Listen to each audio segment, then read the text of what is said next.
O leão é o verdadeiro rei do sushi, mas até ele pode ser morto por hienas. A águia pode ser considerada a rainha do ar, mas à noite ela é totalmente indefesa contra as corujas. E se falarmos sobre o mundo subaquático, parece que os tubarões simplesmente não têm iguais aqui. Mas isso não é bem assim. Hoje você vai descobrir por que os tubarões precisam da língua de uma baleia, por que eles brincam com outros animais, como eles atacam a costa e quem ainda tem a chance de matar o rei dos oceanos. Vamos lá, eu acho que os tubarões não precisam de uma apresentação separada. Eles são enormes, preto e branco, vorazes e diabolicamente inteligentes. Sem brincadeira, para entender o quão poderosos são os tubarões como predadores, basta dizer que eles têm um plano claramente pensado para cada caça. Dependendo de quem é a próxima refeição, as orcas, que quase sempre caçam em grupos, escolhem uma estratégia específica. Para comer um tubarão, é preciso desorientá-lo. Para um filhote de orca, algo como pequenos peixes de bolhas de ar servirá. E se a situação chegar a baleias? É melhor ver isso com seus próprios olhos. O ataque está seguindo um esquema duro, mas funcional. As lanças atacam em sequência, cortando e arrastando a baleia pelos flutuadores do peito e geralmente esgotando a presa. Mesmo com a diferença de tamanho, você se cansa com isso? Imagine que várias cães de porte médio estão te mordendo ao mesmo tempo e depois ainda tentam te afogar. Ah, sim! As orcas bloqueiam a respiração da baleia e após uma perseguição que pode durar horas, a exausta baleia afunda.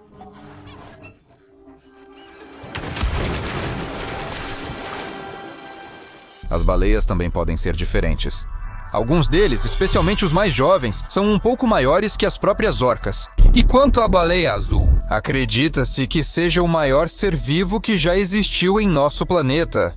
Pesa mais de 170 toneladas. Vamos lá, parece que eles pensaram em paz. E eles foram para o ataque. Agora perceba que algumas orcas, que são basicamente golfinhos com dentes, fizeram a baleia azul fugir. Até mesmo um gigante desses prefere não se envolver com eles. Mas geralmente as orcas atacam os filhotes de baleias. Isso é tão comum que as baleias até protegem a prole de outras espécies, se puderem. Por exemplo, foram observados golfinhos protegendo um pequeno filhote de baleia cinza, mesmo depois de já ter morrido. Eles não permitiam que os predadores terminassem o que iniciaram. Possivelmente porque eles sabem o que acontece com a presa. Afinal, esses predadores também são gourmets. Os filhotes de baleia são um dos seus pratos favoritos. Além disso, as orcas costumam comer somente a língua, deixando o restante da carcaça para os oportunistas. Aparentemente, é especialmente saboroso. A propósito, o mesmo acontece com os tubarões. Eles só comem o fígado porque contém substâncias úteis. Em suma, os tubarões são algo como vitaminas. E sabe, estou falando sobre como as orcas caçam uns animais marinhos, outros, terceiros.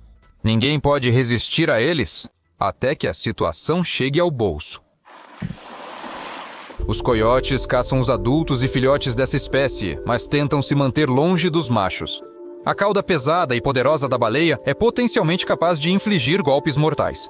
A força exata desses golpes é desconhecida, mas um adulto pesa cerca de 80 toneladas.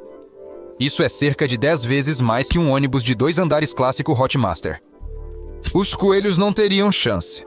Seja um pouco mais agressivo e inteligente, cochelote. A maioria das baleias é simplesmente enorme, mas quando estavam distribuindo inteligência, elas claramente estavam no final da fila. E se o mesmo cochelote fosse tão inteligente quanto um humano, aí estão vocês, do outro lado da tela. O que você faria se fosse o cochelote que de repente é atacado por uma enxada? Provavelmente você se viraria rapidamente como um foguete. Ou talvez você morderia. Cada um deles pesa 1 quilo. Seria bom começar a usá-los. Mais um ganancioso capaz de dar um grande golpe na baleia branca.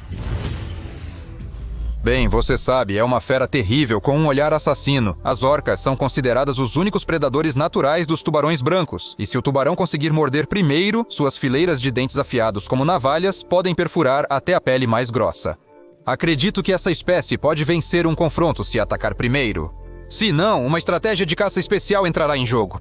Eu já falei sobre isso. Com sua cauda larga, a baleia assassina força o tubarão para a superfície, depois o atordoa. E então, como se tivesse algum conhecimento de biologia de tubarões, a baleia assassina vira a presa, deixando-a atordoada e paralisada. Bom apetite! Então, quem poderia vencer a baleia assassina? Pensei nos skates, mas são apenas parte do menu. Os crocodilos marinhos têm uma mordida incrivelmente forte e uma pele grossa que nenhuma orca pode penetrar. Mas a boca simplesmente não se abre tão larga para que algo importante possa ser mordido. Talvez você tenha alguma ideia? Escreva-as nos comentários e nós definitivamente as leremos. Como eu já disse, os coiotes têm muitas técnicas de caça trabalhadas que eles usam dependendo da presa, da paisagem, não sei, talvez dependendo do humor também, ou se alinham com o horóscopo, mas uma delas me surpreendeu especialmente. Siga as mãos ou os flutuadores. As focas marinhas geralmente saem da água e descansam nos blocos de gelo. Aqui, eles não estão ameaçados, então podem relaxar tranquilamente, balançando nas ondas. A águia é muito pesada para subir no bloco de gelo e comer a foca marinha, mas ela sempre pode chamar os irmãos para ajudar. Vários caçadores se alinham, ganham velocidade e depois freiam diretamente na frente do bloco de gelo, criando uma onda que simplesmente varre a presa. A foca só tem que pegá-la na água. Isso não é difícil. Eles fazem constantemente. Às vezes, no entanto, a presa consegue voltar ao gelo, e então o ataque da enorme onda se repete. De novo, e de novo, e de novo.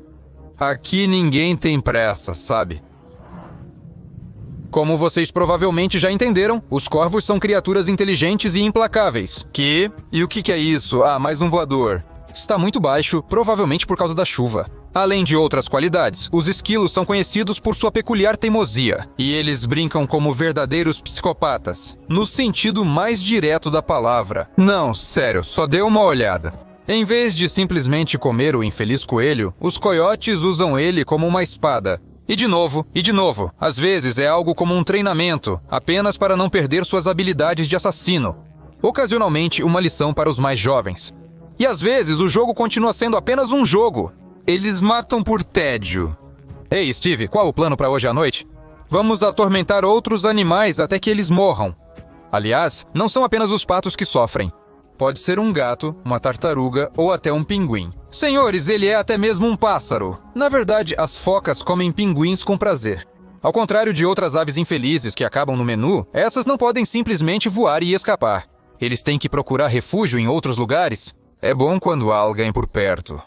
Pinguim, tudo bem? Kowalski. Alguém viu o Kowalski? Mas o barco não oferece proteção total. Além disso, nem mesmo um submarino salvará, porque se a baleia decidir atacar alguém, ela alcançará seu objetivo. Os leões marinhos que já estão quase na praia parecem um convite, ou uma vítima perfeita para brincar. Como você chama esse método de caça, quando o predador quase salta para a praia para pegar sua refeição e está fugindo com todas as suas forças? Como se houvesse pouca comida no mar, pela qual não é necessário violar as leis da natureza e sair em terra. De qualquer forma, olhe para ela. Que leis! Ela quer um leão marinho. Às vezes, esse desejo pode se transformar em problemas sérios para a foca. Na internet, você pode encontrar muitos vídeos em que esses predadores que se envolveram demais na caça perderam a maré e... Sim, eles acabaram presos. Eu posso ouvir claramente os leões marinhos rindo ao longe. Nessa situação, a foca tem apenas uma opção de sobrevivência: receber ajuda dos humanos e esperar a maré subir para voltar ao mar. Por si só, ninguém conseguirá arrastar um animal enorme pesando 3 a 5 toneladas para a água. Mas se não houver pessoas por perto, então a seleção natural entra em ação. Não posso dizer que sem a ajuda humana a população de morsas teria diminuído drasticamente. Mas algumas dezenas desses predadores marinhos certamente devem suas vidas aos humanos. Talvez por isso eles brinquem conosco às vezes com tanta alegria. Felizmente não da mesma forma que com as focas. De qualquer forma, geralmente. Tudo parece inocente e divertido. Até mesmo fofo. Por exemplo, a raposa Luna foi abandonada por sua família e se acostumou tanto com as pessoas que age como um filhote brincalhão. Um filhote marinho pesado. Olhando para como as orcas brincam com as pessoas, você quase esquece que elas são predadoras ferozes, que não têm iguais no mar. E se você assistiu Free Willy, certamente não consegue se livrar da sensação de que está sendo enganado de maneira absurda. E isso é verdade. O principal enganador é Hollywood. Mesmo as orcas que aparecem nos aquários de maneira alguma se comparam a criaturas amáveis e gentis. O exemplo mais brilhante e horrível é Tilikum, um macho treinado que foi pelo menos parcialmente responsável por 3 assassinatos de pessoas. A primeira foi Kelty Burn, que escorregou e caiu na piscina onde Tili Kun e outras 2 orcas estavam. Eles jogavam a garota de um lado para o outro, submergiam-na na água e não a deixavam emergir. Kelty afundou. A segunda vítima foi um homem que entrou na piscina com Tili Kun após o fechamento do aquário. Mas o terceiro ataque a um humano foi o mais assustador. A experiente treinadora Dawn Branchot foi puxada para a água pelos cabelos logo no início do show. Diante dos espectadores horrorizados, Tili Kun sacudiu a vítima como um brinquedo. Quando conseguiram resgatar Dawn, ela já estava morta. E quanto ao assassino? Bem, ele logo voltou a se apresentar. Não perder, para o dinheiro. A última tragédia ocorreu no parque de diversões, mas as armas brancas não estão apenas lá. Acho que eles estão em cada aquário. E, aparentemente, eles nunca esquecem seus hábitos selvagens. Eles são predadores inigualáveis no oceano em força e inteligência. Por que não caçar no meio da piscina? Então eles não simplesmente se lançam ao ataque quando veem algo comestível à frente. Eles usam iscas para atrair as aves para mais perto. E eles fazem isso de forma totalmente consciente, jogando pedaços... O que é isso num peixe?